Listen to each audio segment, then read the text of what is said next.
లోపల నుంచి గడిపెట్టుకుందేంట్రా? తను కాదమ్మా, నేనే పెట్టింది. జ్యోతి, జ్యోతి, ఇంత డోర్ కొడుతున్నా రెస్పాన్స్ లేదేంట్రా?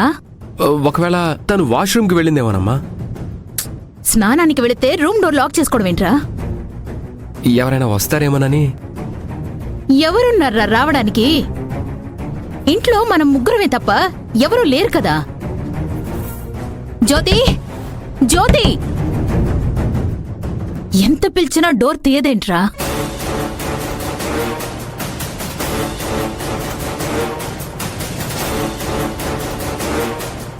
రే, బెడ్ మీద జ్యోతి లేదురా.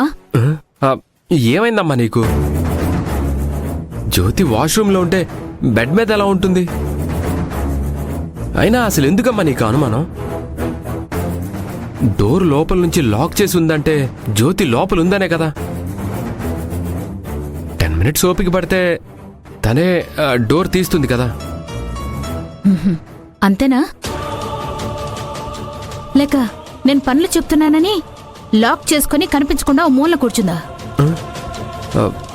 అమ్మ దగ్గర నుంచి పక్కకెళ్ళి జ్యోతి రాగానే పైకి వెనక నుంచి ఎక్కించాలి. ఇదే కరెక్ట్ టైం. అమ్మా, డౌట్ వస్తే క్లారిఫై చేసుకోవడం బెటర్. నేను ఒక పని చేస్తాను. నేను వెనక నుంచి పైకెళ్ళి గదిలో జ్యోతి ఏం చేస్తుందో చూస్తాను. ఆ పని చేయరా. ముందు నువ్వు లోపలికెళ్ళి గడితి వెళ్ళు.